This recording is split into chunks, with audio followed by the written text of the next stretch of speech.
ready, just speak with conviction tonight, all right?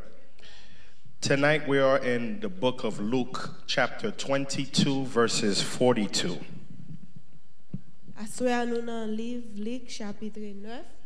What? Luke 22. Luc 22. And verses 42. Verset 42. We're still going to be talking about mental health. Nous allons toujours continuer à parler de santé mentale. Because I feel like it's extremely important. Parce que moi c'est très important. But tonight, À soir, our subtitle is Overcoming Anxiety. Sujet que nous avons étudié c'est pour nous capables Anxiety. comment nous capables combattre anxiété. All right, because that is very important. C'est très important. Everybody has some type of level of anxiety. Chaque monde a un niveau d'anxiété. For example, your rent is due and you don't have the money to pay the rent yet. OK, Kayla, ou besoin payer Kayla mais on peut qu'on gain cob là. There's a level of anxiety that comes to you. You get anxious, you get nervous, because you don't want the worst thing that you're thinking in your mind to happen. And anxiety, mental health, it's something that affects everybody. It's not just Christians. It's not just the world. But it affects everybody. And all of you that is now tuning in, we praise God for you tonight. And tonight we're continuing our talk from last week on mental illness. And today we're focusing on anxiety. And sometimes we feel that something's wrong with us if we feel a certain way.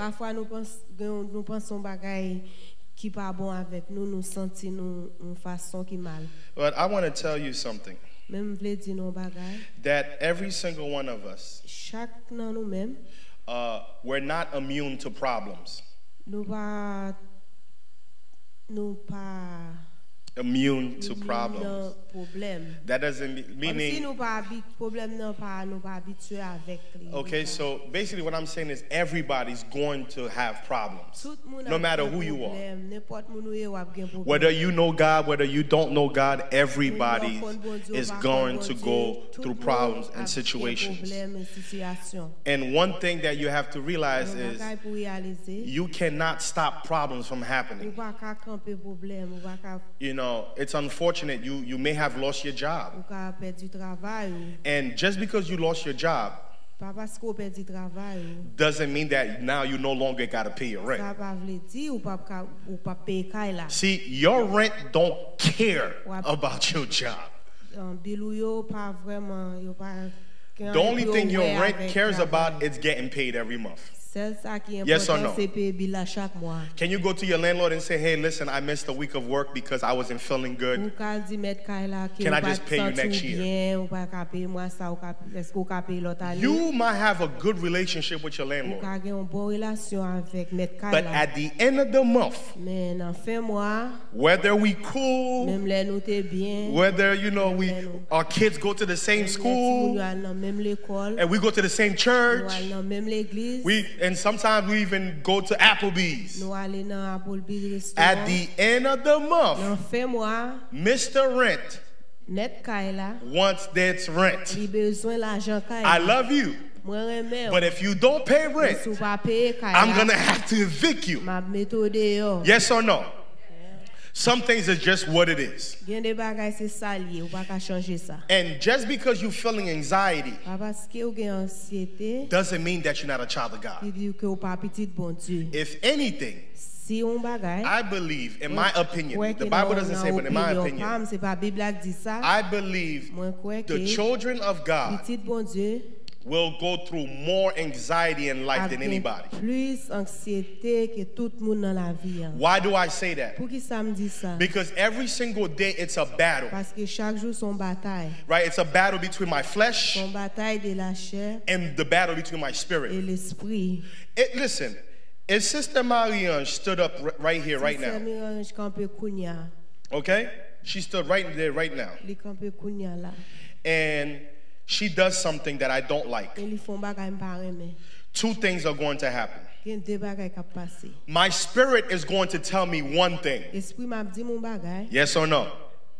But my flesh is going to tell me something totally different. See, in the movies, it shows you the little white angel and then the red devil. Right? Right? One's telling you one thing, you know, just leave it alone. Don't let that bother you. Pray for the person. This one, man, are you stupid? Smack her. Like, what is wrong with you? You gonna let people just walk all over you? Nah, man, don't do that. Don't do that. Don't do that. Nah, it's a battle. Every single day, it's a battle. Sometimes you come home and your kids do something. It's a battle. Because you're in your flesh, you want to pick them up by this hand and throw them across the room. Right? Maybe you're having a bad day. And you're not ready to deal with this situation. But can I tell you, it's not just us that feels anxiety. Let me tell you something. And I've realized something. The things that are important to our daily lives, I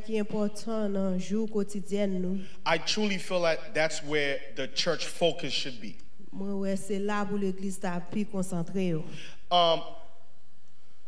How great would it be that I have a problem, I came to church and I heard the word about my problem. Now I leave here knowing how to deal with it.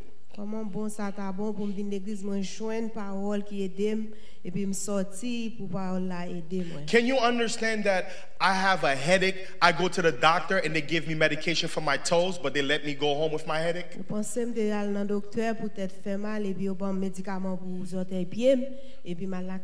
only that, but then I paid a copay. And my insurance is going to send me a bill. I went in for a problem. But what I got was for something else that I don't even need. I truly feel that church is failing because we're not in tune with the current situations. Jesus was always aware of what the need of the people was. Blind man Bartimaeus yelling, Jesus, Jesus, son of David, have mercy on me. What would you like me to do? He says, Savior, Messiah, Rabboni, teacher, I want to see. Then Jesus turns around, gave him a coupon to White Castle. For White Castle. Is that ministry? Is that the gospel? No, Jesus didn't do that. Jesus didn't give him a coupon to White Castle. What did Jesus do? Jesus took care of his need. We have people in the church depressed. We have people in the church, suicidal thoughts. But then the church don't do nothing about it. Can I tell you something? This is going to sound crazy, and I'm going to get a lot of feedback from this. God did not just call us to church just to pray. But God is also calling the church to action. The problem is, we got faith, but we're not putting action with that faith. And my Bible tells me that faith without works is dead. Okay, don't take my word for it. Let's open up this Bible, please.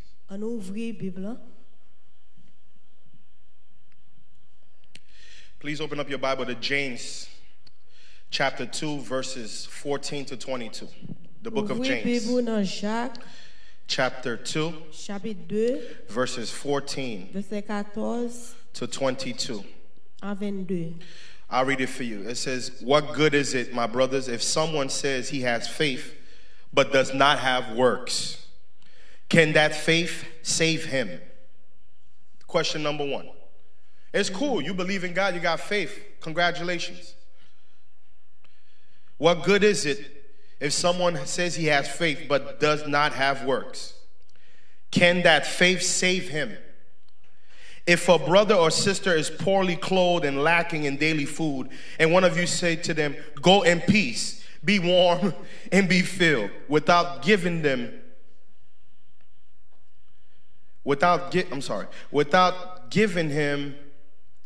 the things they need for the body, what good is that? So also faith by itself, if it does not have works, is what?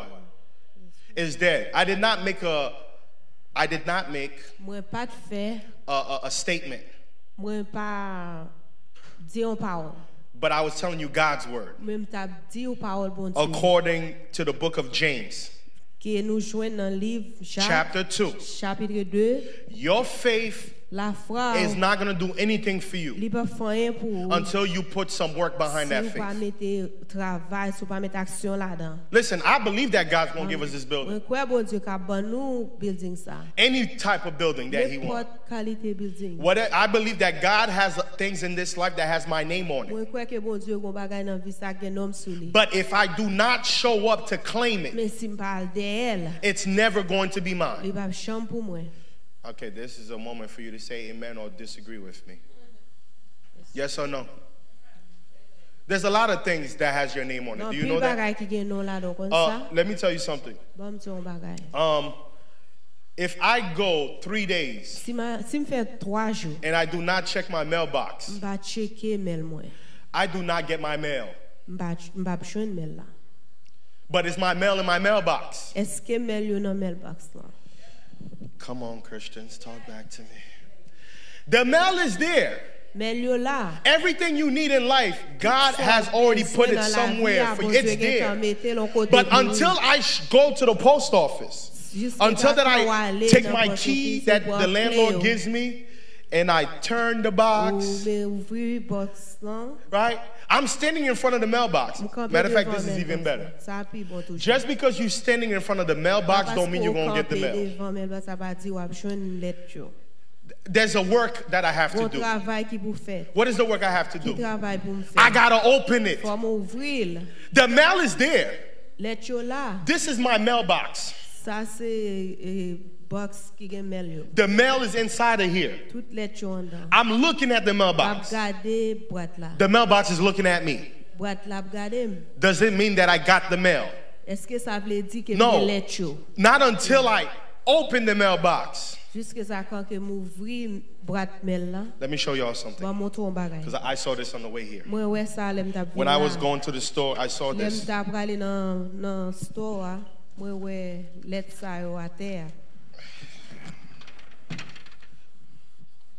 The mailman put a bunch of mails outside of this door through this gate. The mail came. But it was, I only received it. I only received it when I got off the stage and I walked to this door. I opened the door and I bend down. I picked the mail up. Now the package go from being delivered to being now received. God is delivering a lot of things. But the church is not receiving because the church is lazy.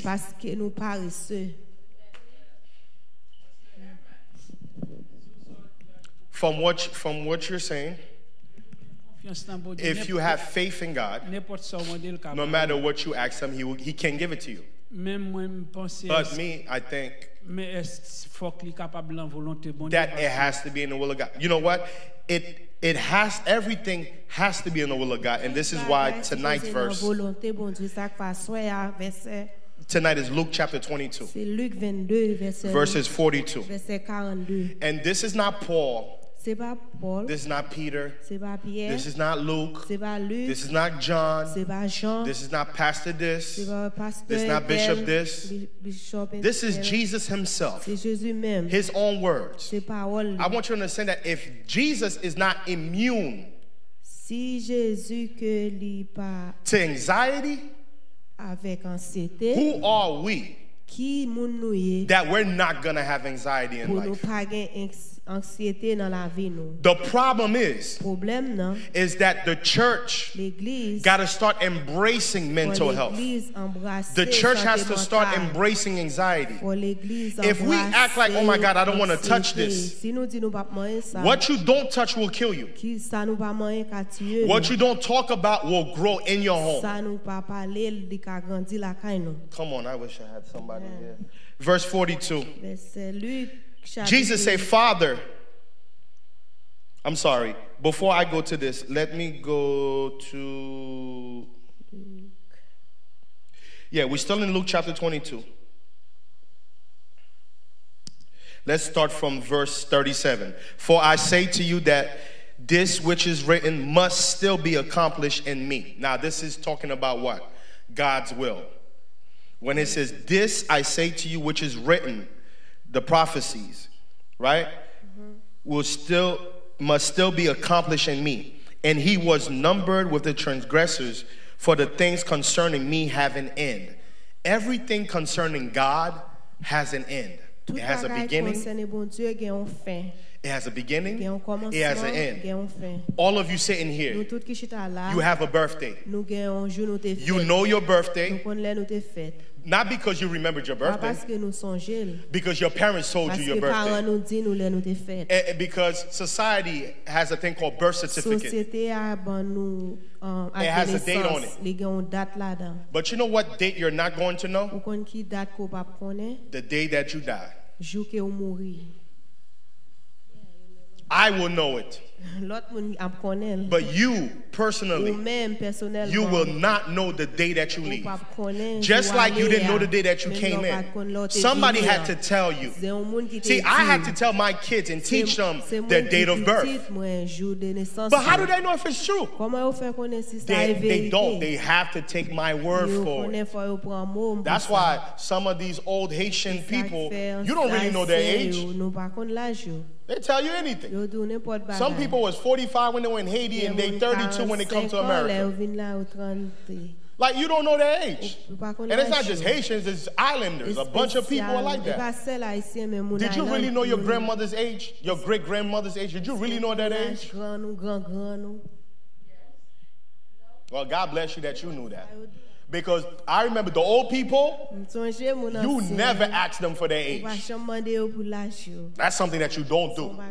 But let me go back to this Bible here. Verse 38. So they said, Lord, look, here are 2 swords. And he said to them, it is enough. It is enough.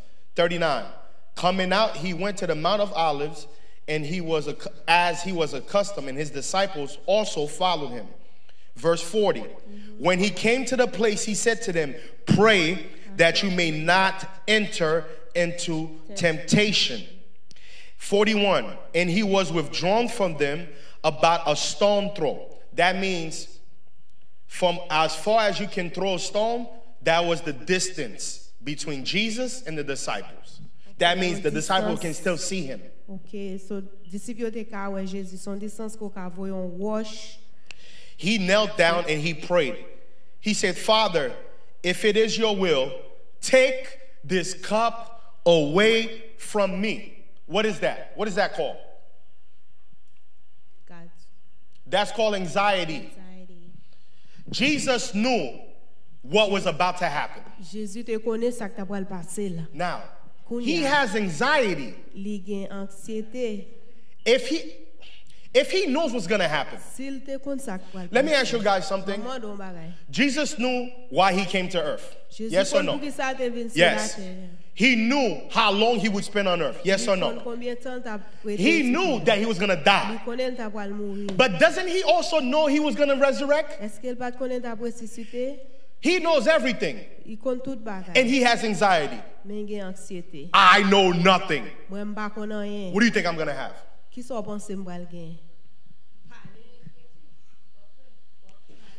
Jesus, who is 100% God, but also 100% man, he feels everything that man would feel. But at the same time, he knows everything. He knows everything's going to work out. He has anxiety for Friday because he knows what's about to happen. But shouldn't he have the victory for Sunday morning? What does that tell you, church?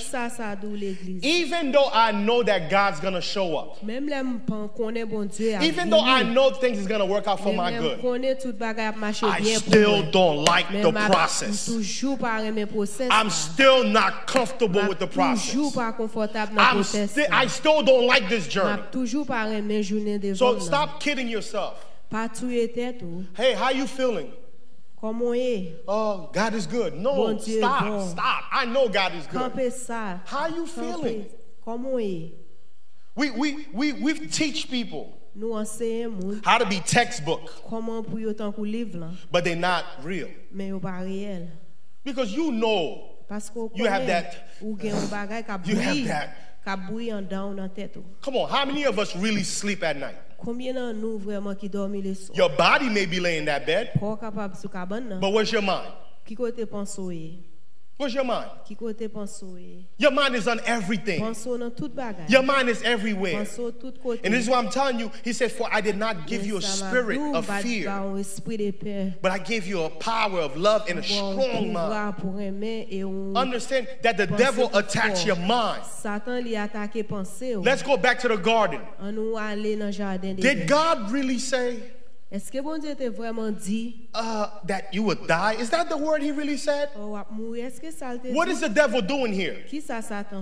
The devil is making you doubt what God said. In what? In your heart or in your mind?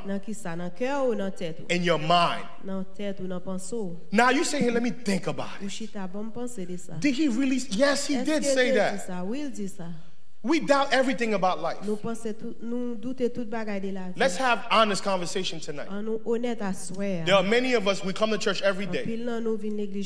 And we may have a good job. And on the outside, it looks like we're doing good. But to be honest with you, many of us still feel like we're not good enough.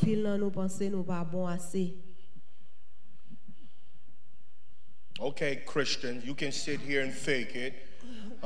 This is why we don't help nobody. Let me ask you a question. Why don't the church have a support group? Meaning, when we get to come in, hold on, when we get to come in, we sit around with people that look like us or people that don't look like us, and we're just able to just talk about how we feel. Because you have 10,000 things going on in your mind. What happens with these thoughts? Do you understand that your body, in your body, you have cells? Some are malignant. Malignant. Okay. Yeah. But then there's some that are cancerous. We all have them. Some of us, as we get older, some of these cells, they turn from bad to worse.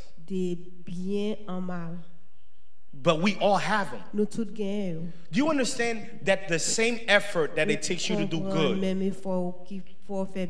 is the same effort that it's going to take for you to do bad?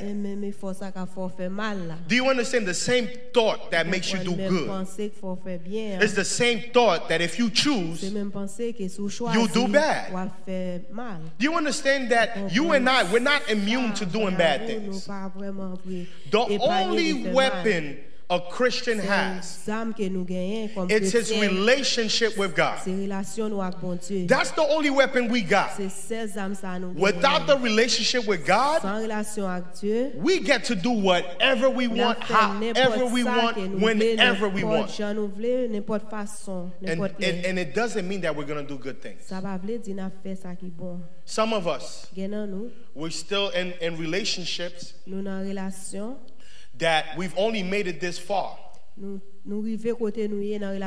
because of the faith we have.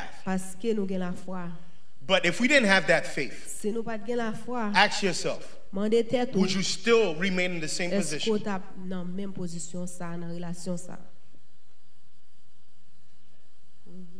Listen,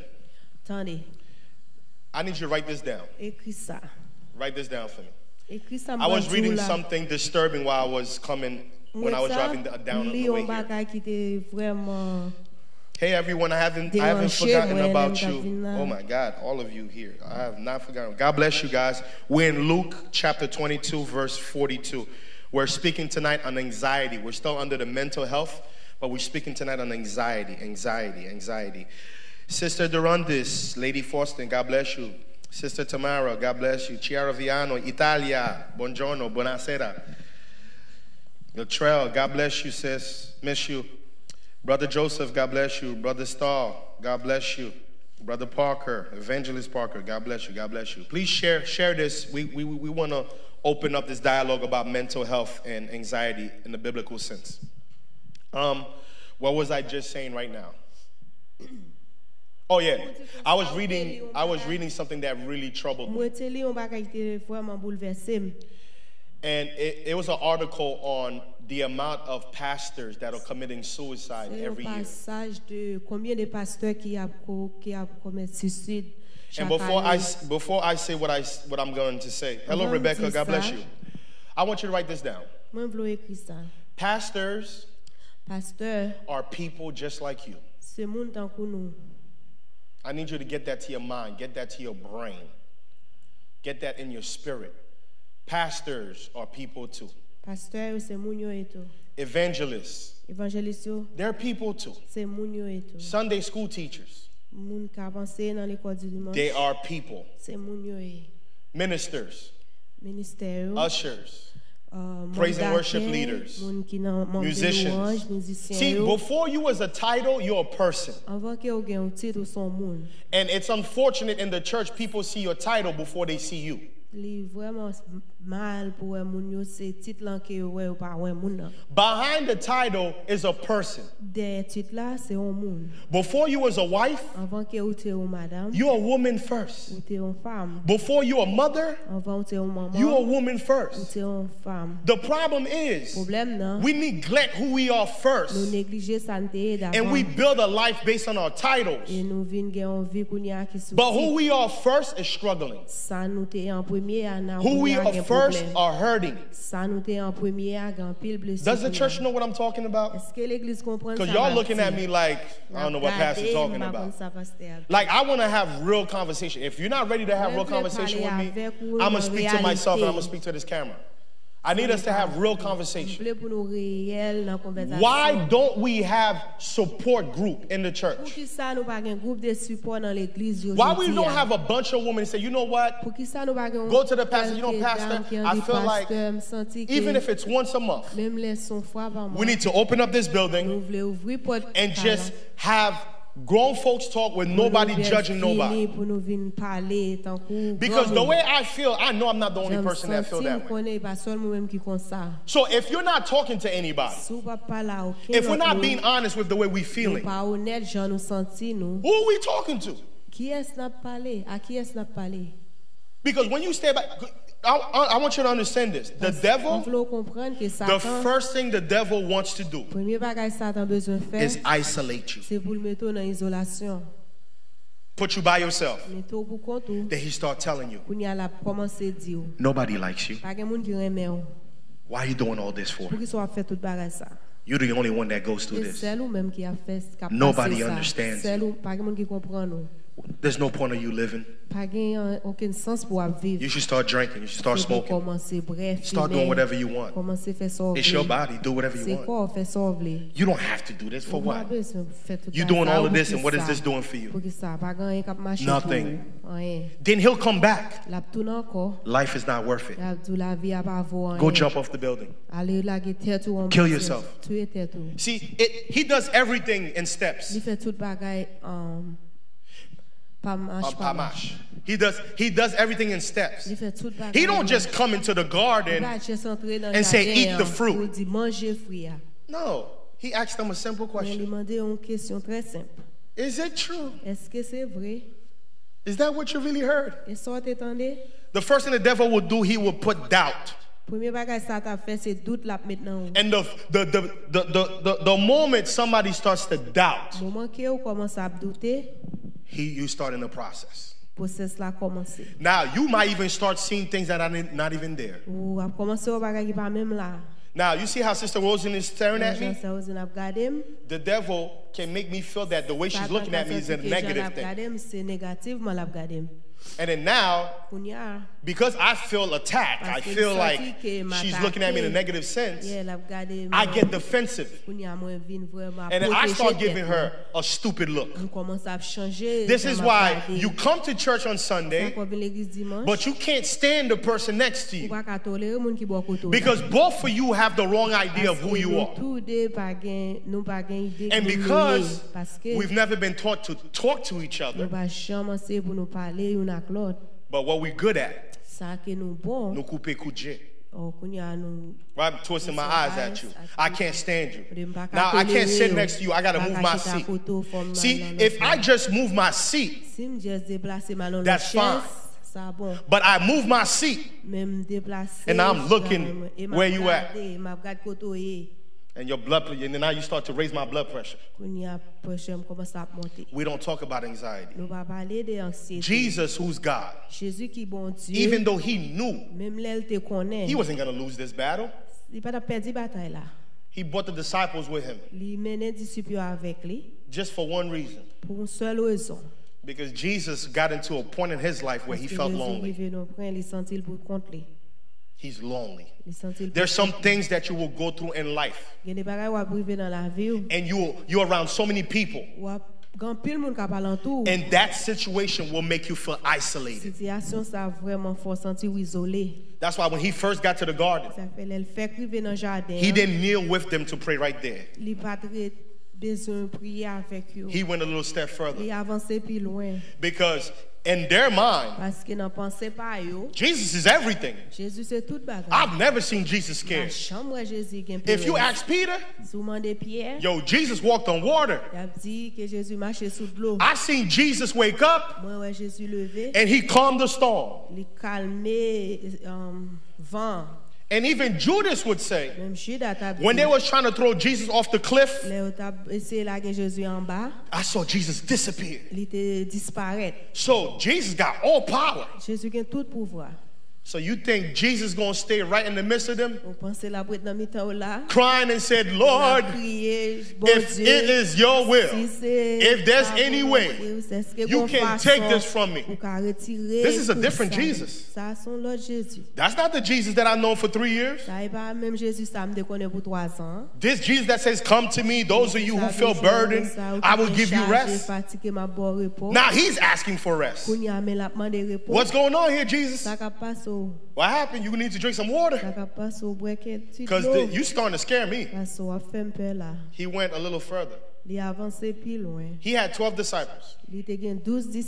But he only had 3 people in his inner circle. Why do I say that? Let's continue reading. Verses 43. Then an angel appeared to him from heaven, straightened him, and being in agony, he prayed more earnestly. Jesus found himself in agony. Do you know what it feels to be in agony? You know the pain that you get in agony? Man, put yourself in Jesus' shoes right now. And knowing everything. I want you to keep that in mind. Now let me change it another way. How do you feel? No matter what you do in life, that you know in your heart that the persons closest to you will never appreciate you the way you want them to appreciate you.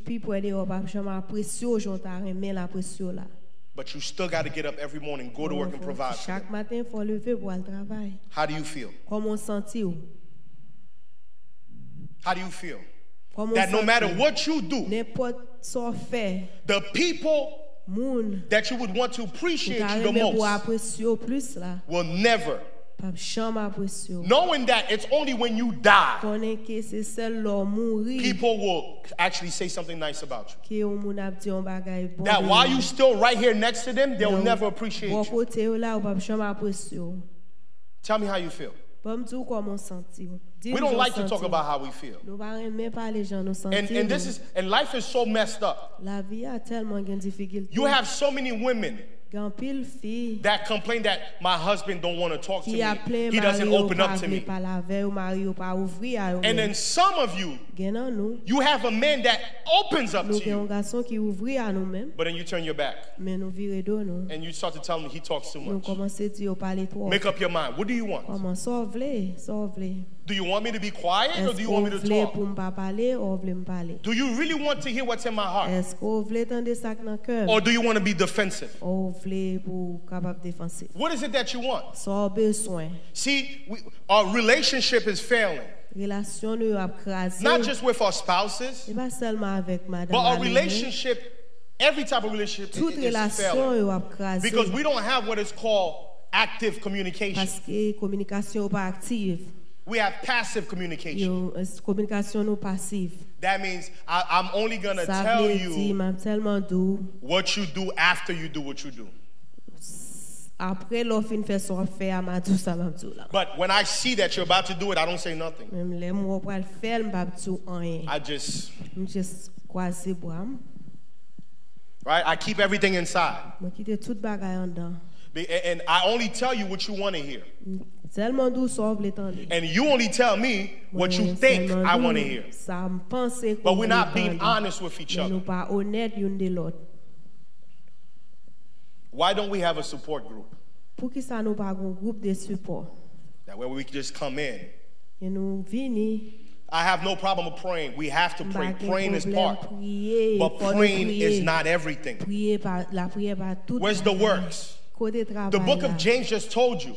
If you're hungry, I can't just reach my hand, take this oil, anoint your hungry stomach, and pray for you, and tell you go in peace. The Bible teaches me if you're hungry, and if I have the need, I gotta cross the street with you and go get you something to eat. Now, after you eat, then I can pray with you. Then I can talk with you. But is that what the church is doing? Like, why do we come here? What's the point of all this? If people's lives are not changing, am I not wasting my time? Aren't you wasting your time? If you go to the hospital, you refuse to tell the doctor what's wrong with you. You didn't have nothing else to do with your copay? You might as well just go get your nails done. Go do your hair. Put a little makeup on. You might as well do that. Because if we're not going to be honest with each other, what problems are we solving? How many of you feel comfortable enough to talk to somebody about how you feel? Many of us don't. It's not easy to talk to somebody. Because if I have a problem and I'm explaining it to somebody, and it's like I can say that you're absolutely right, but why is it like that? Yeah. It's because the problem, but you don't know what to do. You don't know what to do. And you can't stand here to do it. But my thing is, my question is, I understand that. And those are symptoms. The reason that you feel like you can't talk to somebody because you've been hurt before. Because if you feel like if you talk to me, I'm going to tell Texas, New York, Canada, my vulnerable. That's a symptom to a bigger problem. What's the problem? The problem is, ever since we've been little kids, we've been taught never to trust anybody. See, the same lessons you learn is the same lessons I learned. So now, growing up, I never see you as an ally. I see you as an enemy. Yes or no? Right? We teach jealousy. Listen, do you, let me tell you something. Sometimes I like to go to the park and I like to watch the sandbox. Yeah. You see the little kids, little kids. Do you understand the little black boy don't know that there's a difference between him and a little white boy? All they see is what they have in common. They're both playing. They're both playing. They're all playing. Yes or no? They're playing. They're in the sandbox. They're playing. Who teaches them the difference? Because what I always see is this. When the kids come and try to play with each other, the parents come and what do the parents do? They separate them. Listen, my church is not talking back to me. Well, I mean, not my church. God's church is not talking back to me. So can you guys talk back to me? I love this. My brother, great job, brother. I love you. I love you. I love you. Who teaches them? The parents. Because right in front of me, the parents will come and they'll pick up their child and they'll separate them from the other kids. There are things. See, we teach how to hate. And if we can teach how to hate, we should also be able to teach how to love. See, the difference between us is what we've created. It's what we created. It's what we created. See, Sister Rosalind, it's difficult to try to impact a 40-year-old woman or a 40-year-old man. But give me a 4-day-old little girl. Give me a 4-day-old man, a little boy. The biggest time you're going to impact somebody is not in their adulthood. It's in their childhood. And we've dropped the ball from the very beginning. And you will not realize that until the person. Why do I say that? Because the Bible says you will know them by the fruit they bear. What is the last thing to grow on a tree?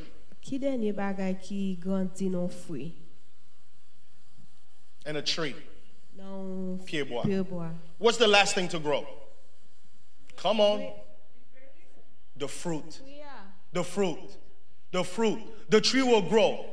Right? The tree will grow. Leaves will come in. But the very last thing to come out is what? The fruit. So you do not know if you have a good tree or not until what? Until it produces something. So many of us, we've ruined our lives, not in our adulthood, but in our childhood. We've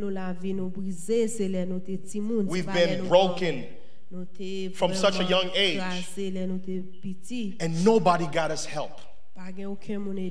Uncle Johnny touched us.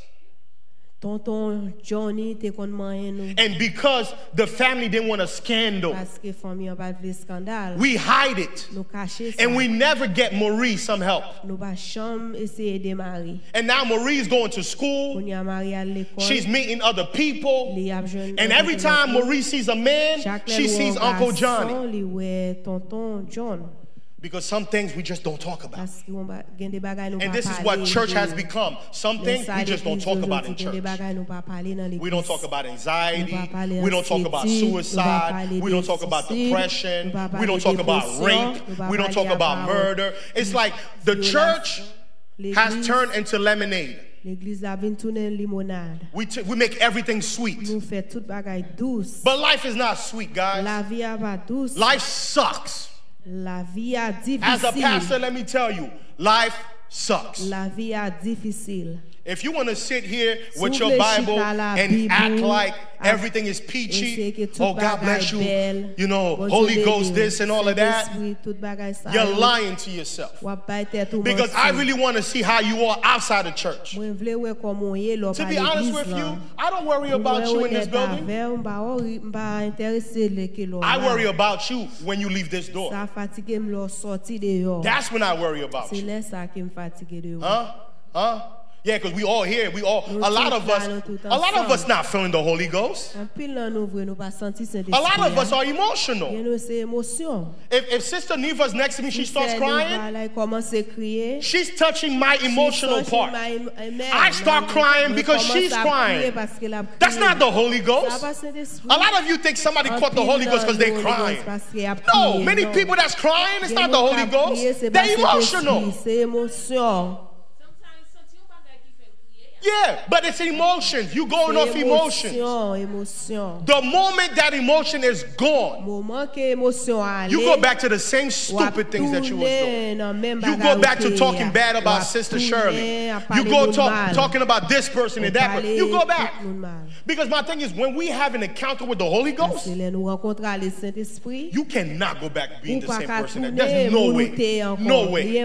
No way. If you can sing in the praise worship team and talk about Brother John after church, you did not have an encounter with God. You was performing. A lot of you was performing. You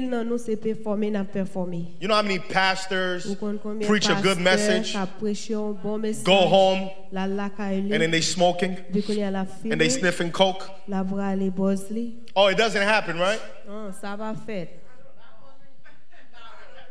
I'm going to tell you this. It happens. It happens. Please use the mic. Please use the mic. I heard a testimony from a pastor. He was telling his testimony. And he said this, that when he first got in ministry, he didn't truly knew who God was before he preached. He had to go to smoke. He had to take something, his nerves, to give him strength for him to preach. Because he did that for many years. And then now he's gotten a chance to enter in himself. And he prayed to God. He said, Lord, I cannot continue like this because the people do not know me really, and I cannot be in front of them. And God to take that desire, this addiction that he was going through, and now he's able to stand with the Holy Ghost to stand and to preach. And in the television that he was in, he was giving a testimony. And that is true. And guess what? And that's a pastor that I would love to follow. Because the thing about it is, we have created to where the pastor has to be a robot. The pastor has to be Superman. The pastor has to be perfect. Like, pastor, let me tell you something. God forbid. The only way I'll know if you love me or not, it's when I fall. That's why I don't, first and foremost, y'all stand up here talking about pastor appreciation. The pastor's not even supposed to know that you're working on appreciation for him. Okay, that's nonsense. That's BS. You wanna know the greatest pastor appreciation you can give this pastor? It's when I don't just sit here and see you on Sunday. Why don't I see you here on Tuesday? But you appreciate me. Why I don't see you on Thursday? I have no single deacons in this church right now. Where are my deacons? The deacons are responsible for the operation of the church. The deacons is the biggest supporter a pastor has. But the deacons are also the biggest pain the pastor has. So where are my deacons tonight? But then you working on what? Pastor appreciation? Some of we out here let me tell you something. This is what we need to do, y'all. Stop going buy those real expensive flowers. Stop. Pastor, you always talk about give the flowers. No, I want you to be honest with yourself. I'd rather you go to C.H. Martin, SNA, Dollar Tree. Go get those fake flowers. Go get the fake flowers and give it to me. Because then I will respect you. Then you being real with me. Because my thing is, don't give me something that's not coming from your heart. And so many of you giving your wife fake love. So many of you giving your husband fake love. That fake stuff. Be honest with me. Be honest with me. And some of you are vindictive. This is the way you think. Because he hurt me, I'm going to hurt him back. So if you're a fighter, he's a fighter, who's putting peace in the house? And I'm not going to sit here and act like I know how you feel as a woman, because I'm not a woman. But I think every woman, before you start yapping, before you start doing anything,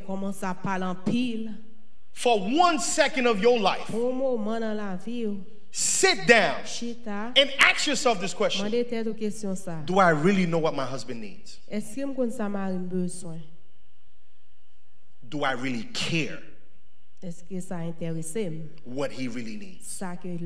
Not to say that what you need is not important. We're going to get to you. But if every time I'm trying to talk to you, all you ever do is defend yourself. We're talking about, what about me? What about me? If you're talking about you don't know nothing about me. And it goes the same for the husband too. If every time she's talking and the only answer you always give is something about you, you're not listening. So guess what? What happens with you're not listening, I'm not listening? What is that called? That's called waste of my time. Waste of my time. Waste of my breath. We have become selfish people. And the reason why we've become selfish people, because we're really all broken people. We are. Many of you, before you got married, you gave the best part of you. You gave it to the wrong person. So then when you do get married, your husband never met that good side of you. And same thing for the wives too. Same thing. There's some things that your husband used to do that you never even know about. You think you married a man who's not romantic? He was the biggest romance ever.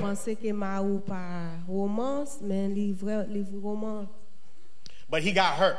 And when he got hurt, he never took the time to heal.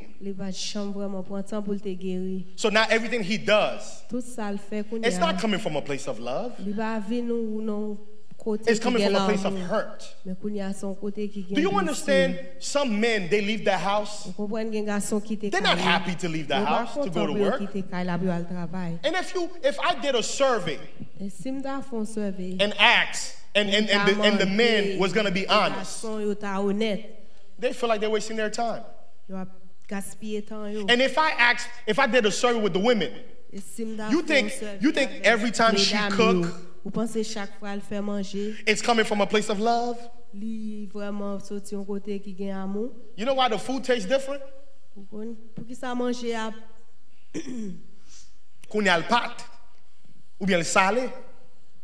You know why? Because she's not cooking from a place of love. Come on, there's a big difference when a woman's happy. When a woman's happy and she's doing something, and when she's not happy, she's doing something. How many times she sit there, she's right there in the kitchen, and then she'll diabule. Where's your mind? It's because the mind's not here.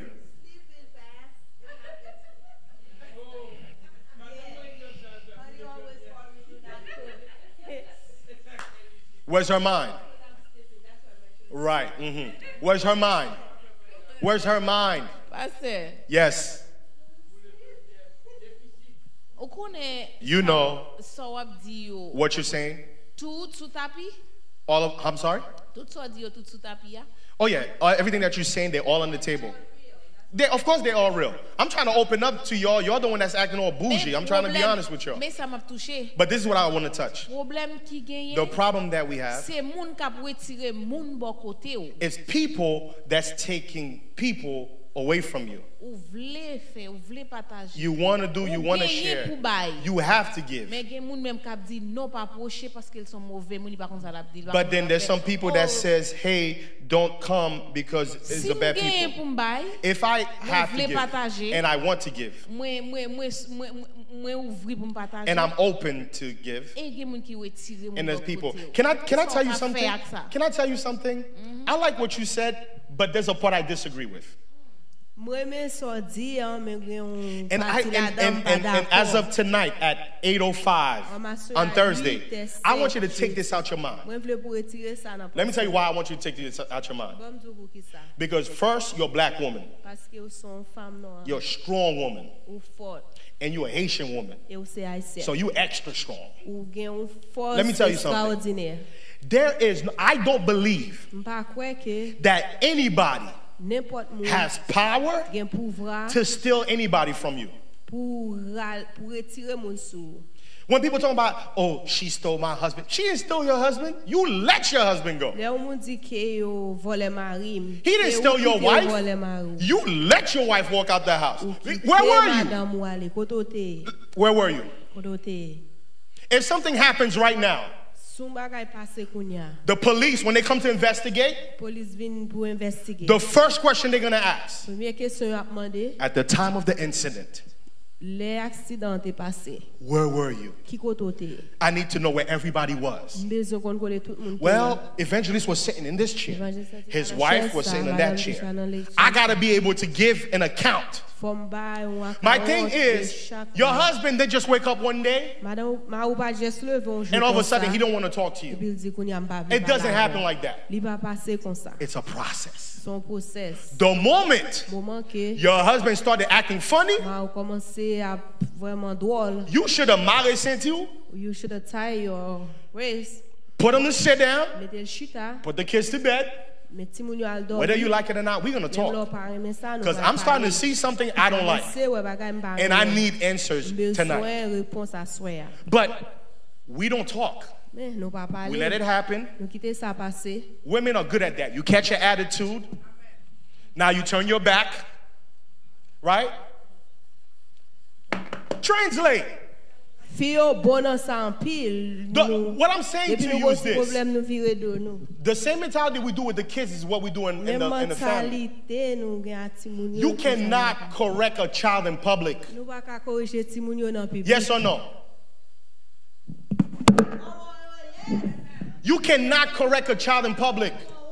You correct a child private, at home. You cannot correct a child in public. Don't wait when he goes to the store and act all crazy. Why is he acting crazy in the store? Because you let him act crazy at home. Listen. Sister Roslyn. Sister Shaquana has a habit. She does not know what time to go home. She always want to hang out the house talking to your husband or talk whatever it is. You know what you do? Oh, Sister Shaquana, petite. Man, we really enjoyed you tonight, girl. Oh, we really enjoyed you tonight, girl. Oh my, and while you talking, toute valise li te vini avec yo. While she's talking. Right? Listen, no. Listen, I'm glad, you know, my husband give good advice. That's why I love to talk to him. Right. This girl, this is yours? Okay. All right. So listen. So we'll see you tomorrow. Maybe we'll see you next week. All right. Yeah. No, because you, man, I can't stand y'all, man. No, because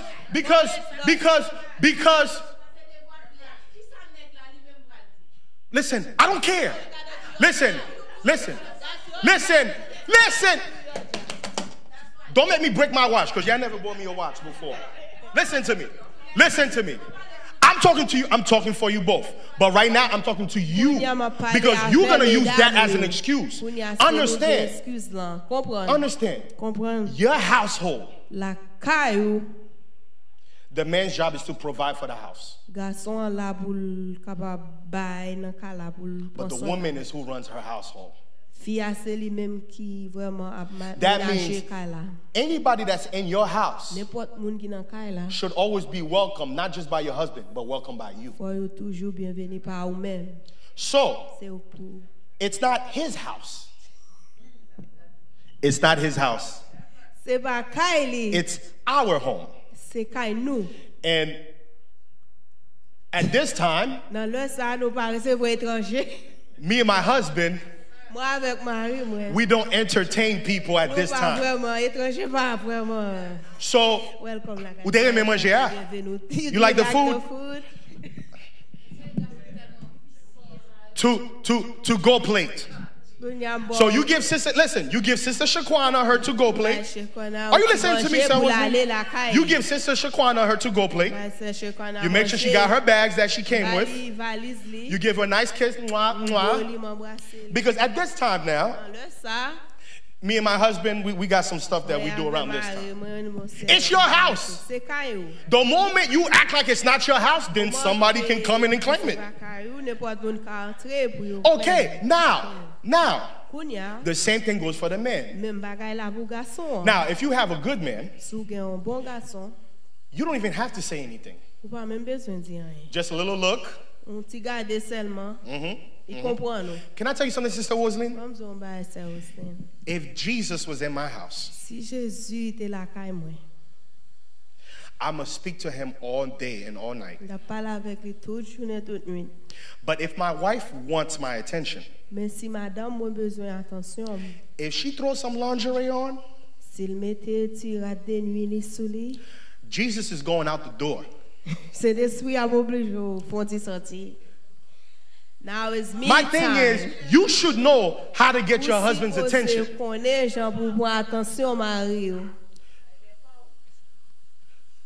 You should know how to get. If you don't know how to get your husband's attention, there's a bigger problem there. Now, again, right? We keep treating symptoms, which is why we always fail. We got to stop treating symptoms. We got to do CAT scans and find out where the tumor is. Because the thing is, you have a pain in your stomach, so you take medication for the pain. But what do you do about the tumor? That's why every day you pop in Advil.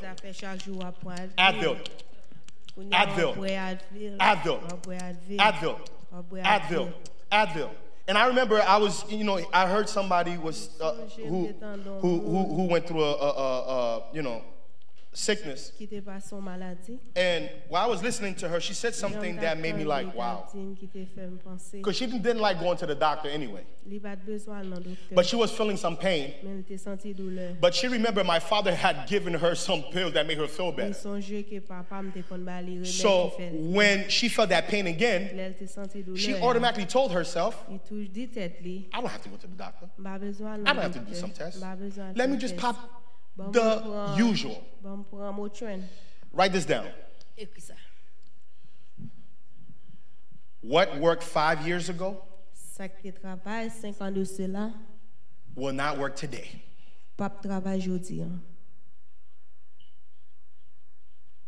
Relationship, people, human being, we're always evolving. There was a time where I couldn't even grow a mustache. They get fully. Uh-oh, I liked it. They get fully. I was pretending. You know what I used to do? I used to draw a marker.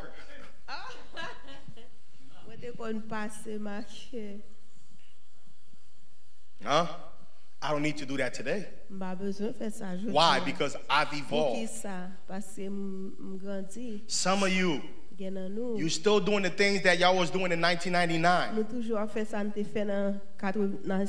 It's 2019. Step your game up. Do something different. Some of you are, can I be honest with you? Some of you are boring.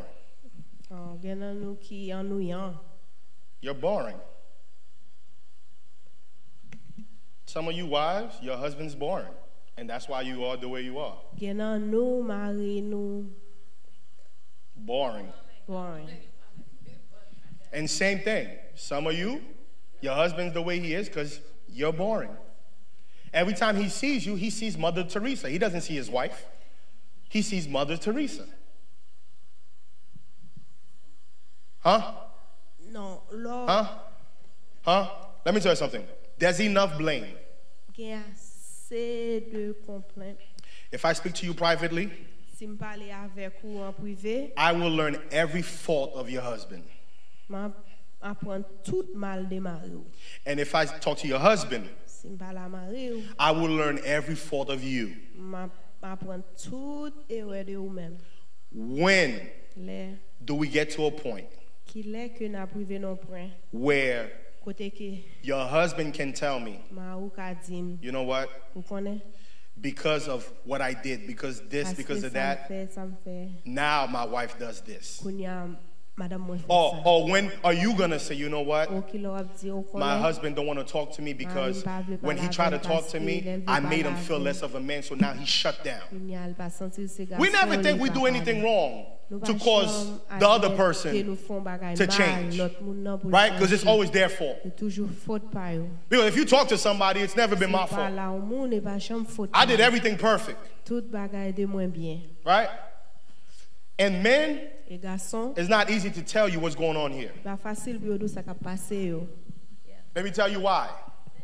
Because as a man, we have a lot of pressure on us to perform at high levels all the time. Think about it. Men are natural competitors.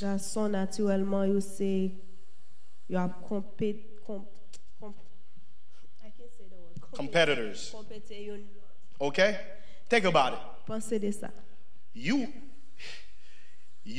He wasn't the only person. He wasn't the only man that saw you. And if he saw something good in you, you don't think another man saw something good in you? But he had to compete to make sure that he was good enough for you that you didn't see nobody else. Competitor. And when he's talking to you, I've never met a woman that a man didn't promise him the world. Oh, they always tell you, sweetheart, we're going to have a nice house. We're going to have some nice fence. We're going to have nice kids. We're going to take vacations. Some of you, when you go home tonight, I want you to ask your husband, where's that vacation you promised me 20 years ago? Because the last time I went on vacation was a honeymoon. You don't have to say amen. It's the daggone truth. Huh? Because the thing is, when I was talking French to you, I did not think about life, the problems that will come. I did not think about a lot of these things. And what you don't need to realize is this.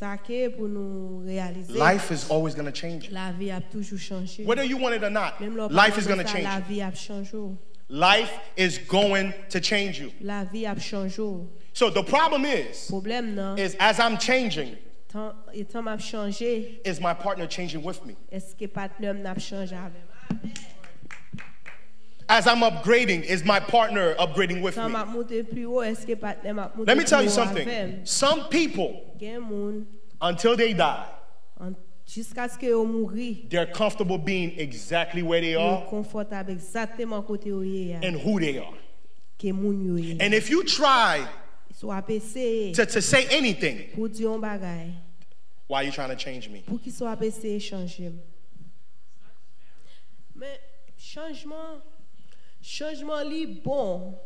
Change is good, but it's not something that's easy. This is why any change, especially in a relationship or the people that's trying to bring change, it needs a lot of wisdom, a lot of and how you present the change. So the person that is going to accept it won't even know that. It depends on how it is. You know what? That is true. But if only that was the case for everybody, it's not.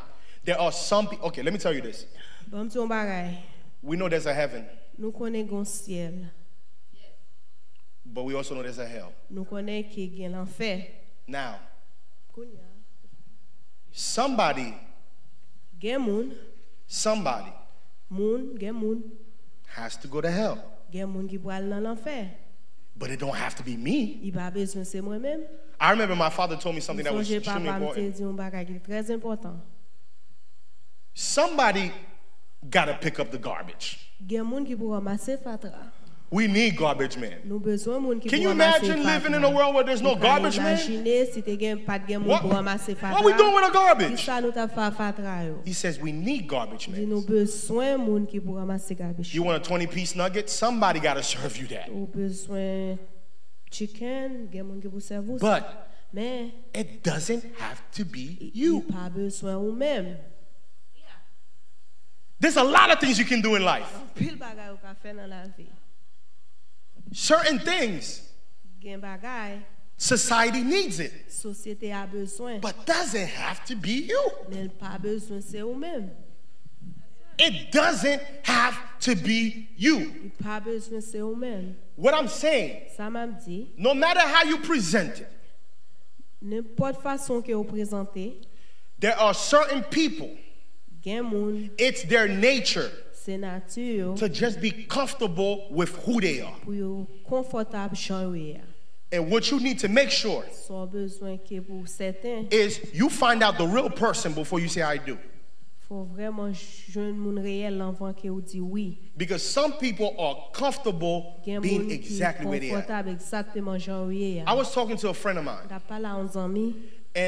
and somebody had sent me a listing for the MTA job. Like it was a big. Put it this way: if the person is making $10,000 now, they can easily make $50,000. Do you understand the same energy it takes to make $1? It's the same energy that it takes to create $100. The same energy it takes you to make $1 million. It's the same energy it will take you to make 100 million. So you get to choose which level you want to go.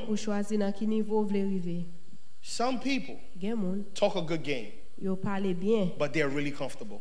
Yo confortable. My man did not want a better job. Mes amis, ça pas besoin de travail mieux. Because he said, if I get this job, il dit, si je travaille ça, I'll make too much money. m'a fait trop cop. And then my rent is now going to be higher. So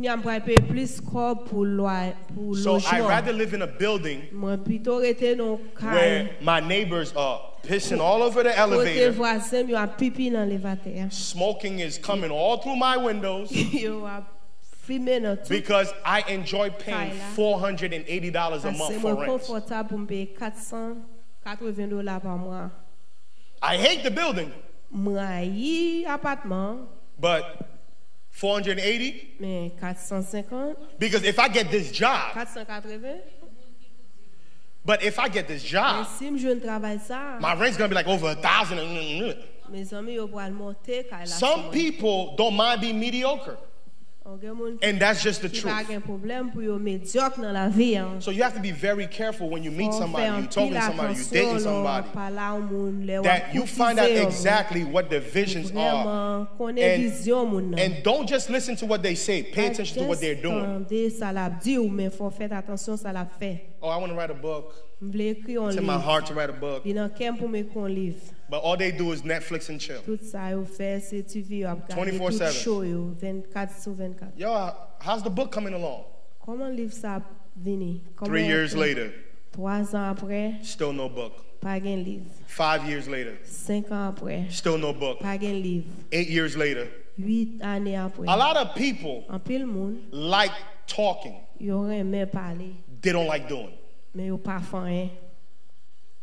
Anxiety comes from everywhere. Everywhere is around you is anxiety. Sometimes the unknown gives us the biggest anxiety. I don't know if it's going to work out. But then it really hit me today. Jesus, who is Christ, he knew exactly what's going to happen. But he got into a point where he felt lonely.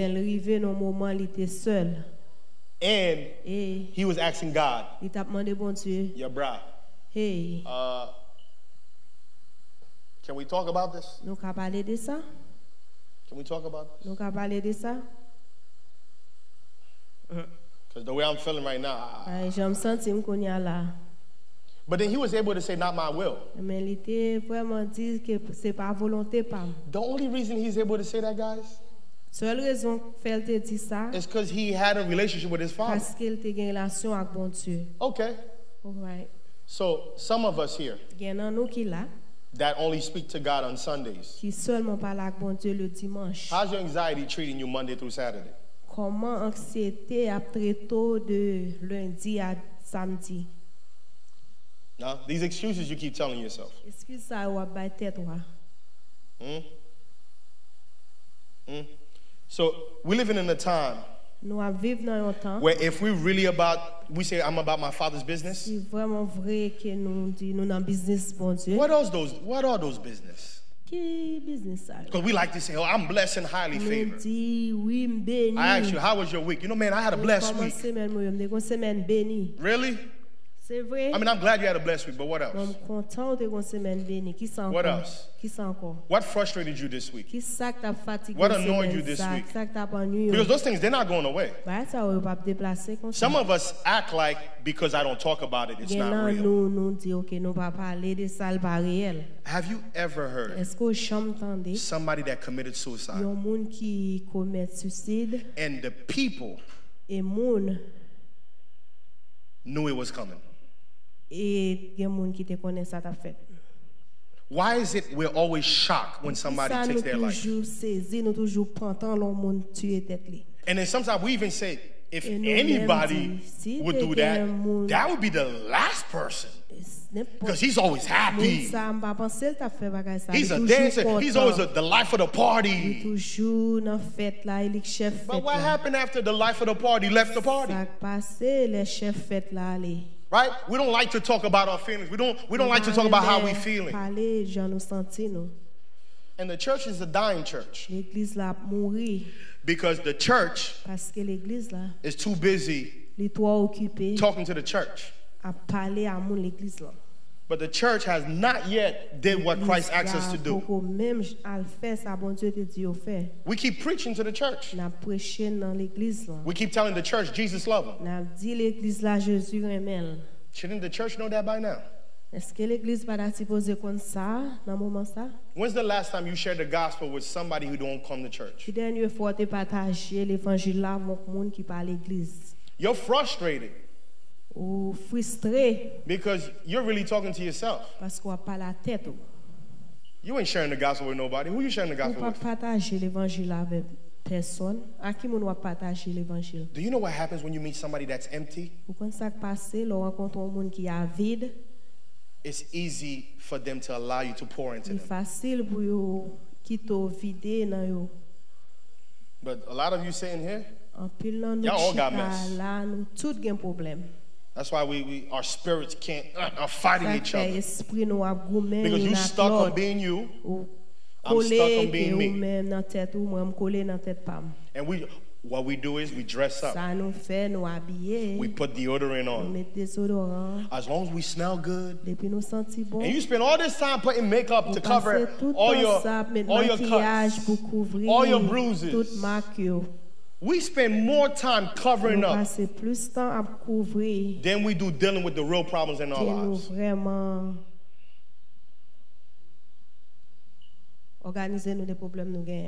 Right? We cover everything. We cover everything. That's why when it hits you, you look so ugly because now tears is running down your makeup. See, crying without makeup and crying with makeup is two different things. Crier sans make-up à crier à make-up, c'est thématique. Crier à make-up la pile. Huh? But you spend so much time covering up who you really are. Ask yourself this question. How do you feel about yourself when you lay down at night? Aren't you tired of pretending to be somebody that you're not?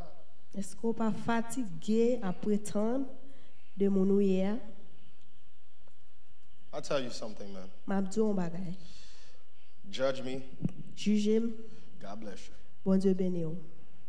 For long, I would have to, how old am I? I'm in my 30s. That's what I am. I'll be 35 in October.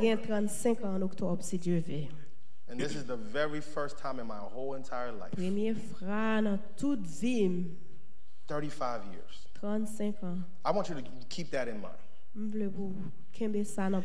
And I know part of what I'm about to say, I'm really wasting my time. You're not going to get it. Because I know it. I know it. I know it. I know it. I really do. But for 35 years, I had to be everything everybody wants me to be. My father's a pastor. I got to dress a certain way. I don't get to choose how I dress. It's chosen for me. My friends are going at the school dance. It's prayer service at church. I play sports. I can't even go to my award ceremony because it's on a Thursday. Bible study at the church.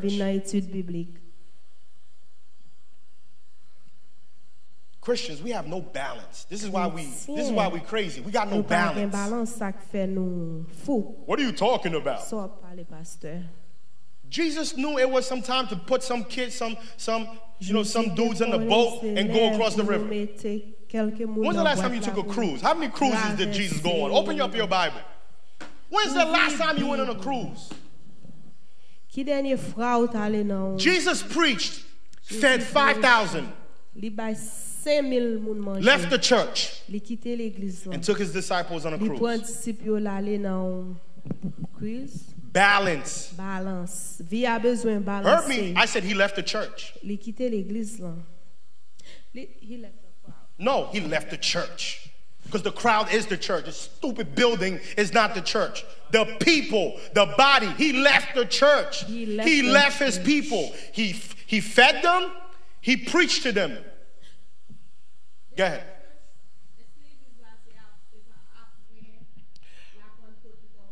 we know that the church birth was after. But who's the church? The people. And who was the pastor at that time walking among them? The Word. Who was the Word? Christ. Christ knew I had to speak. Why did Lazarus, Mary, and Martha was close to Jesus? Because they only saw Jesus at the synagogue? No, because Jesus came to the house, he was playing spades with them. The Bible don't say that. But what you think? You think Jesus was talking the word 24/7? Jesus had a sense of humor too. Some of you, when's the last time you smiled? You wonder why your mental is messed up? When's the last time you smiled? When's the last time you put some Papa Pierre on and enjoyed yourself? When's the last time you put, if you English, you put some Kevin Hart? Like, you know what I'm saying? You enjoyed yourself. So, what? It's a comedian. He's a comedian. Papa Pierre, he's a comedian. He's like our Kevin Hart, but no, it's not him. No. But the thing about it is, we're so religious, we're dying. We're dying. Because a lot of the things that we're carrying, it's not even in the Bible. It's people's doctrine. It's my opinion. 35 years. And don't get me wrong, I love my parents. I love the experience. But for many years, and if I get to a point in my life where I feel like I'm not good enough, and it's not because I just felt that way now. This is something that was in me ever since I was a little kid. I wasn't good enough. I didn't have the right clothes. I wasn't born in Palais National. I didn't grow up in a mansion. Do you understand that sometimes it might not be a big thing, but the littlest thing will affect you. And when I got hurt, my biggest hurt was in the church. And it's not until I was talking to somebody a month ago, I realized that all this time I've been carrying around this hurt. And my life went a direction because of that hurt. I allowed somebody in the church to hurt me so bad. Do you know what I said? You know what I said? I didn't just blame the person, I blamed the whole culture.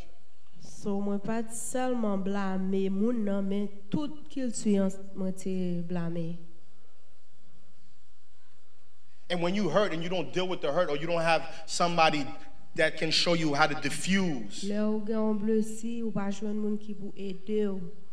I got real hurt. It's funny because one of the youth called me yesterday and was like, yo, like my fondest, earliest memory on you, I remember when you was like, oh my God, like crazy in love with this girl. I'm like, and you know why she put that up? Because she's going through her own situation. And she said, if you can get over what I knew happened to you then and created a life and move on your life, I feel like I can too.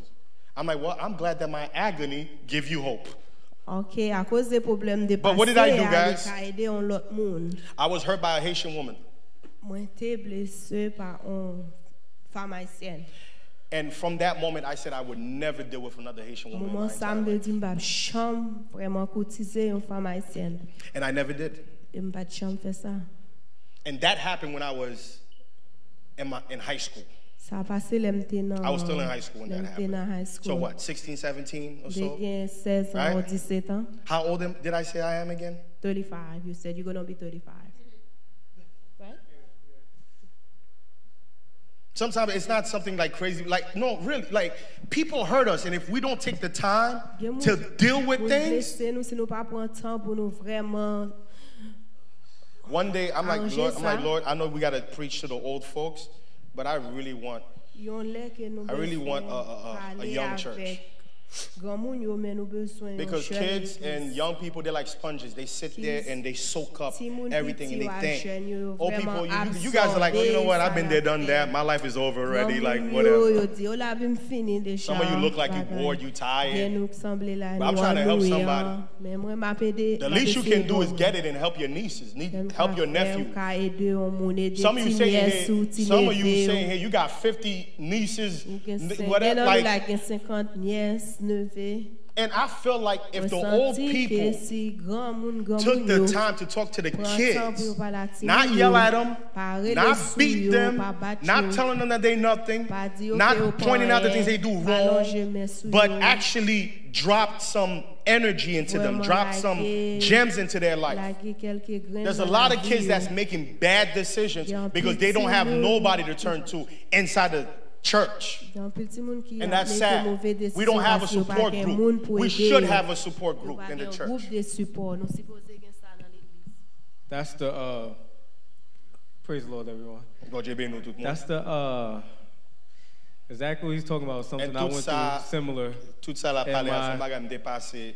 What I would say used to be my home church, the church I grew up in from a baby for the first 22 years of my life. I too went through a situation with a young lady and I made some mistakes. And my largest hurt was in the church. And the one thing I wish was that anybody, a young brother, deacon, missionary, would have pulled me to the side and said that it's going to be all right. But I didn't get that. And I was forced out. And I'll never forget, I left a good job up here in New York, moved down to West Virginia to go to school, chasing anything but the hurt in New York. And then and I ran away from the love of God for 6 years because of that hurt. So it's only by His grace and a miracle that I'm here, a part of Eben-Ezer today. And the reason why I say that is because I agree wholeheartedly that it doesn't matter if you don't agree with what they're doing. We're not here to judge. We are here to correct when it's wrong, but we also have to console. And there's certain wisdom that comes with talking with young people and keeping them on the right path to be what they need to be for God. Any little thing you say to them could help them. But do not just sit there and watch. Don't be a person that says nothing. Because some of them might not be like me, they might not make it back. Because c'est pas tout jeune qui sorti qui a bien chance pour y retourner. Thank you so much for sharing that. I really appreciate that. And that is the truth. And this is why I feel like the church, like the church is a movement. And we need to care more about one another. Like, that's cute. Don't get me wrong. Like, I enjoy watching the Sage family, husband and wife. You know, how they act with each other, and then they leave together. You know, they have big family. I know they have their own family. But I always appreciate it when I see Sister Joanne talking to somebody else. Or I see Brother Evangelist talking. Like, don't just come to church and then just run back to your family. Like, you're passing so many young people on this side.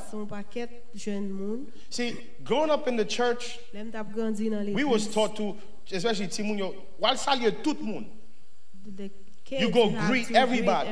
And while you greeting somebody, the old ladies, they would drop little candies in your pocket. You know what I'm saying? Or they would say something sweet to you. You would always remember something. Even if you didn't like your parents, you liked somebody in the church. You consider that person your mother. Because you thought your parents were strict. That's the thing. Kids never think other people's parents are strict. They only think their parents are strict. And sometimes Tony might not be comfortable talking to his mom because he thinks if he tells his mom's going to whoop his butt. But I have no problem if I know Tony wants to talk to Sejuanis. Because first and foremost, I know who Sejuanis is. And I don't mind Sejuanis speaking with my son because I know she's going to, you understand? I know she's going to say the right thing, do the right thing. I remember I had a parent from, and you know, the young lady now is now part of a ministry, I thank God for her. But when her father called me, I was shocked because I didn't think her father was going to call me. And then he goes, you know, I was talking to my daughter, and you know, she told me what you said. And then I'm like, you know what, I needed to call you because I want you to know that I really appreciated that. I was like, what happened? She was like, because you told her the right thing. Like, you didn't like take her aside or anything, but what you told her was, you know, the right thing. She didn't listen to me, but she listened to you. Now, I didn't know that I was having a personal conversation with this young lady that she would have went back. Now, imagine if I would have told her something crazy. People got to be able to trust you. God got to be able to trust you. You got to be able to trust you. But I can't trust nobody who's pretending. A lot of people come to church and you're seeking title, but you're not seeking peace. I can't trust you. I can't trust you. Don't tell me, I'm telling you, don't tell me you appreciate me. I never see you at Tuesday night prayer. I never see you at Bible study. Man, March 15, I really enjoyed that day. Even though I know it was coming up, not March 15, May 15.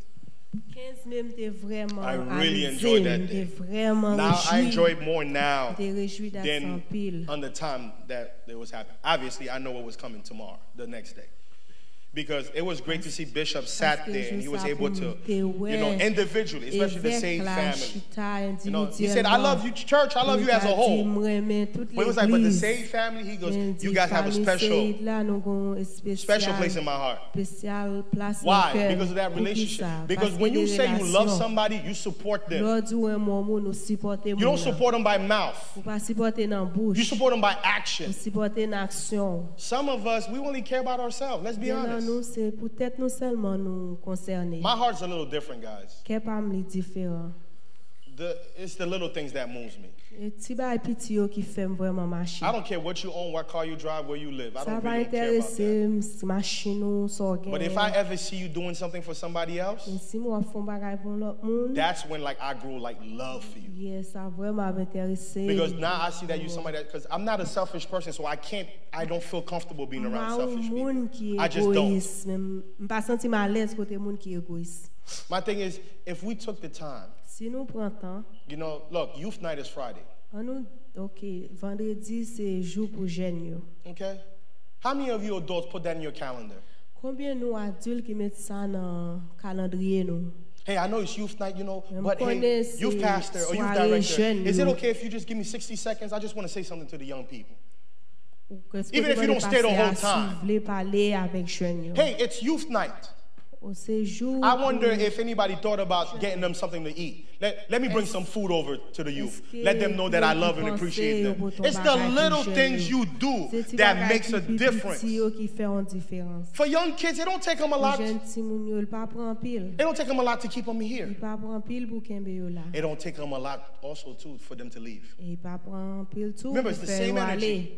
It don't take money to show somebody that you care about them. It doesn't. But my thing is, while you think about your own household, think about somebody else too. Don't. I'm sorry. Sometimes you want to do that. And I've said it already. But because okay. Why are they afraid? Why are they afraid? Okay. You remember, use the mic because I can't hear you. I can't hear you. Use the mic. You remember a day that you proposed reunion? Like a conference. Yeah, that we wanted to do. I said 2 times I did this. Nobody wanted to do it. Or they're not interested in it. So find one person who is. I don't know, it's because You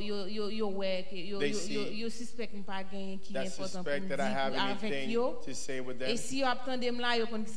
And if they're listening to me here, they hear it. Now, so I'm glad that you said that, because this is what happens.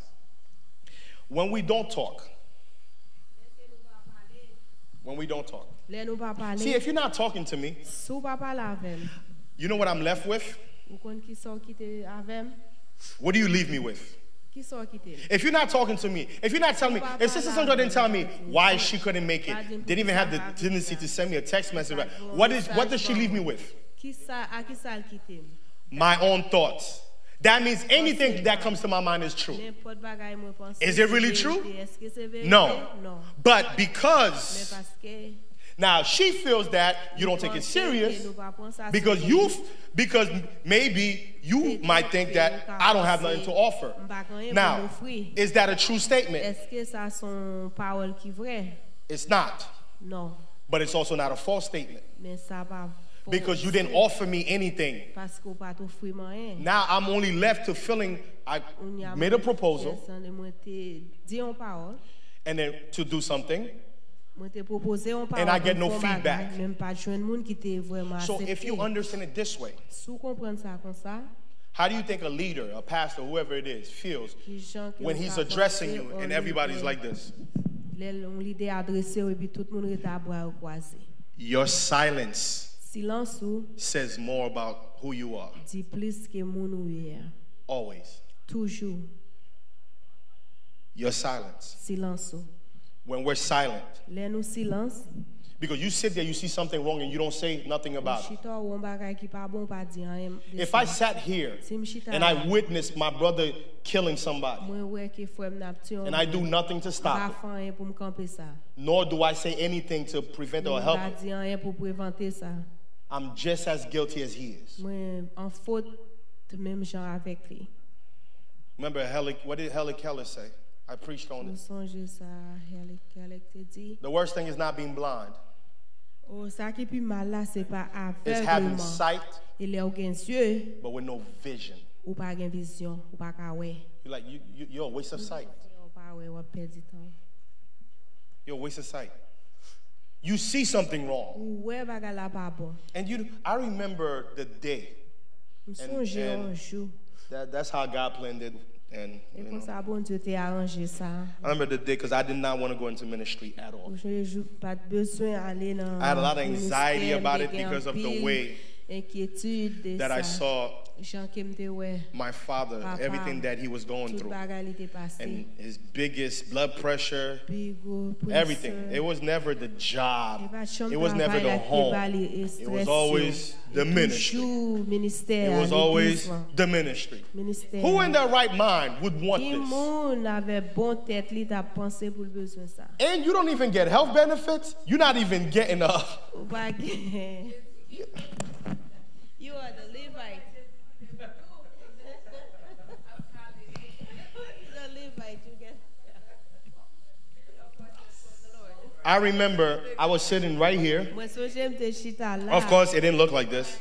And I started crying. And I couldn't stop crying. I'm like, what's wrong with you?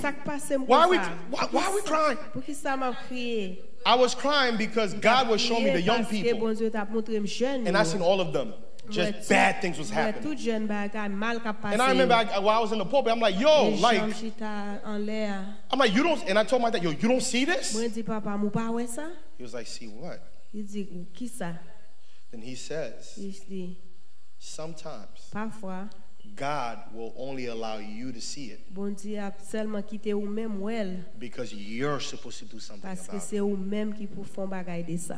I say all this to tell you this, Sir Wosley, and everybody else. Don't ever let nobody discourage you on what God showed you. They're not going to see your vision because God never gave it to them. God gave them to you.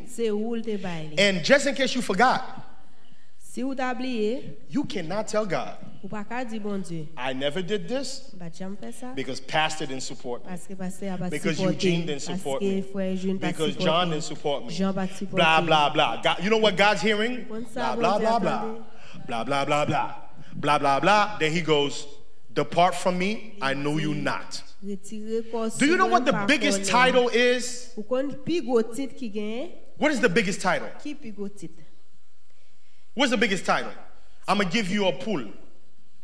It's not apostle. It's not bishop. It's not pastor. It's not evangelist. It's not this. It's servant. Because God says, come in, my good and faithful what? Faithful servant. Servant is the biggest title in the kingdom. It's not pastor. Being a pastor is not going to get you to heaven. Ask Moses. Homeboy didn't go into the promised land. Being a bishop, apostle, prophet, prophetess, the greatest praise and worship leader. Now churches is doing like, 1 minute you see this praise and worship leader. This church now, they got drafted to another. This is like the NBA. We've turned the gospel into Amazon.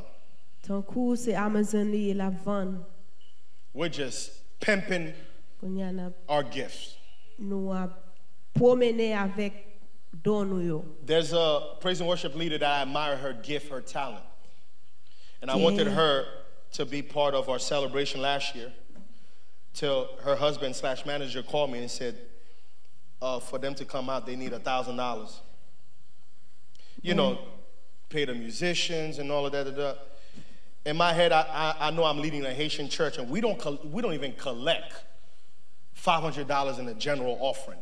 Where am I getting $1,000 to give you just so you can come?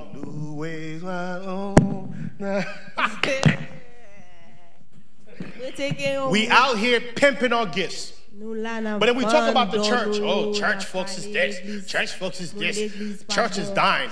The church is dying because we're pimping our gifts in the church. We go on television. We're going on television. With your gift of $100, we're going to send you this special water. This is the living water. And when you drink this living water, the cancer cell is going to turn. And with your gift on today, you're going to get a CD of this teaching right now. And this water, we got this straight from the Black Sea of Israel. And we prayed over it, and the bishop and this. And guess what? You bunch of geniuses, you out here giving out your credit card information. You're doing all of this. You're not going to support the local church. But let something be on TV. Let somebody say this is good. This is why the Bible says they're going to say, hey, we see Jesus over there. And what is the geniuses going to do? They're going to run.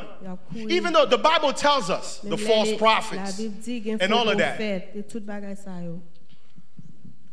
Church has become WWE. Wherever it's at, we're there. We put at Giant Stadium, we're going to get tickets. We put it at Barclays Center, we're going to get tickets. And most of the time, the churches, they do revival to collect money. Don't care about your souls. I want to see a church that when we have revival, we collect more souls than we collect money. Instead of having what did they call again? A Solomon $1,000 offering. Offering de Salomon. $1,000. Let's get 1,000 souls. How about that? How about we equip the people? Imagine if every single one of you sitting here in front of me. You drag one person with you to Bible study tonight. We would have double who we have. If you grab just 2 people with you. And don't tell me you don't know 2 people. Because let me see your phone. Let's see how many people you talk to today. Let's see how many people you text today. How many people you send an email to today. How many people you got into their DM today. You had no business being in their DM, but you slide into it too. Right? You could have slid into somebody's DM and say, hey, meet me 245 Sidewalk Way at 7 p.m. For what? I'm going to tell you later. Come. Right? We know how to invite people to everything except church. Let's go to Applebee's. 2 for $20. Free. After 6 p.m. All you can eat. We know how to dress everything up. You're doing a party for your daughter, you're doing a party for your husband. Surprise! We'll save for months. We plan. I don't want to put you on the spot, but how long did you plan that party for him? Actually, don't give me the politics. Just tell me, how long did it take you to, when you got the idea? When did you get the idea to do it? I got the idea since before Mommy got sick, but when she got sick with everything, I kind of didn't want to do it. Yeah. But the idea came? Then in January. Okay, and when's his birthday? In February. Okay. So in January, I called my sisters. Mm-hmm. I asked them for advice. There was a planning. Yeah, there was no planning. I asked them if I should go. Continue with it in January. But when did you have the idea first? The beginning of 2018. The beginning of 2018. And his birthday was what? 2019. Yeah, but I didn't really. No, that's fine. I understand. But you still did it, didn't you? Yeah. How many people did you get there? It was, actually, I had 110 on my list. I think about 100. How many people were in the church? 110. Hold on. No, I'm not going to go that route. I want to teach you something on this. Sister Joannis, because of her love for her husband, in spite of what was going on with her mother, before she even knew her mother was sick or before she knew that was what, she had the idea sometime in 2018. She was planning for the future, because who's to say that Womanson was going to see Happy New Year? She wasn't thinking about that. She was just thinking, my baby's turning 50 in 2019. And I want to do something special because I love him. A thought from one woman. And she called people that was her inner circle to get what? Opinions. To get their thoughts. But before she did anything else with any outsider, the thought came from her heart. Based on the love she has for this man. Whether you like this man or not, she does. Whether you was going to come